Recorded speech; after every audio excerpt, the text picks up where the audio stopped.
ವಿಶ್ವವಿದ್ಯಾನಿಲಯಗಳನ್ನ ಮುಚ್ತೀರಿ ಅಂತ ಹೇಳಿದ್ದಾರೆ. ಈಗಾಗಲೇ ನಮ್ಮ ಹೈಯರ್ ಎಜುಕೇಶನ್ ಮಿನಿಸ್ಟ್ರು ಬಹಳ ಸುದೀರ್ಘವಾಗಿ ಉತ್ತರ ಕೊಟ್ಟಿದ್ದಾರೆ ಈ ಹೌಸ್ನಲ್ಲೇ ಅಲ್ಲ.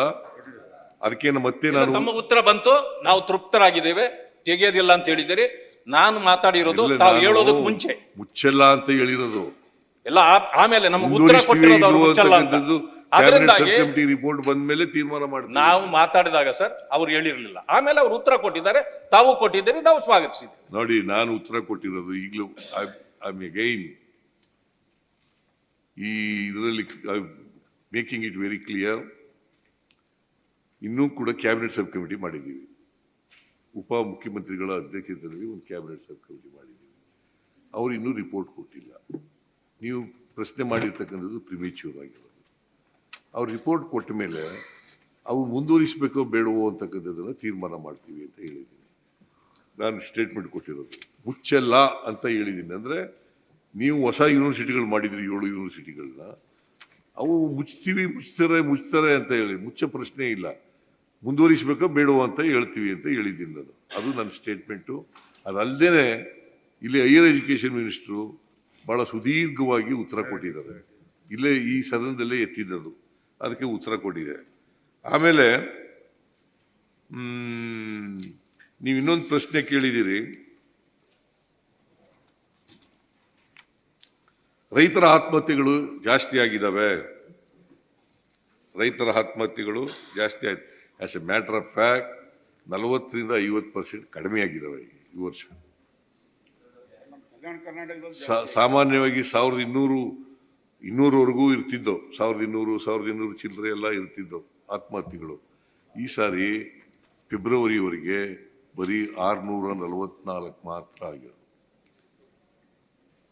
ಅದರಿಂದ ಇಳಿಮುಖ ಆಗ್ತಾ ಇದೆ, ಆತ್ಮಹತ್ಯೆಗಳೆಲ್ಲ ಇಳಿಮುಖ ಆಗ್ತಾ ಇದೆ.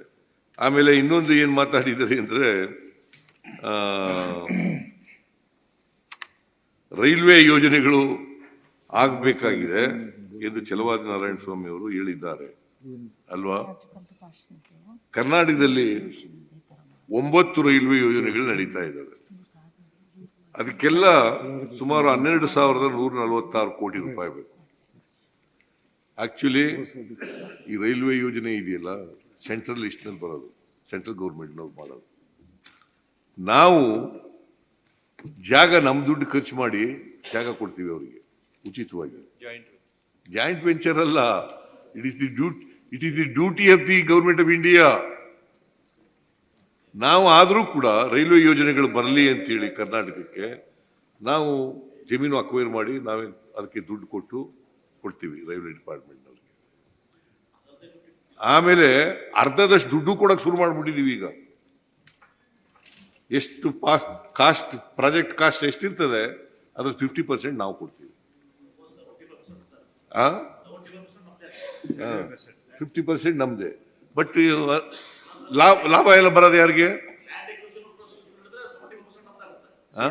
ನಮ್ದು ಲ್ಯಾಂಡ್ ಎಕ್ವಿಸಿಷನ್ ಕಾಸ್ಟ್ ಸೇರಿಸ್ಕೊಂಡ್ರೆ 75% ನಮ್ದೇ ಆಗ್ತದೆ. ದುಡ್ಡು ಇದು ಲಾಭ ಬರೋದು ಯಾರಿಗೆ? ಕೇಂದ್ರ ಸರ್ಕಾರಕ್ಕೆ. ನಮಗ್ ಬರ್ತದ? ದೇಶಕ್ಕಲ್ಲಯ್ಯ, ಗೌರ್ಮೆಂಟ್ ಆಫ್ ಇಂಡಿಯಾಕ್ಕೆ. ಕಾನ್ಸ್ಟಿಟ್ಯೂಷನ್ ಓದ್ಕೊಳ್ಳಿಯಪ್ಪ ಇನ್ನೊಂದ್ಸಾರಿ. There are central list, state list and concurrent list ಅಂತ ಇದೆ.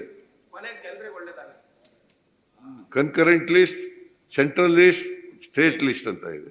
ಇದು ಸೆಂಟ್ರಲ್ ಲಿಸ್ಟ್ ನಲ್ಲಿ ಬರೋದು ರೈಲ್ವೆ. ನಾವು ಮಂಡಿಸ್ತೀವ ಬಜೆಟಾ, ರೈಲ್ವೆ ಬಜೆಟಾ?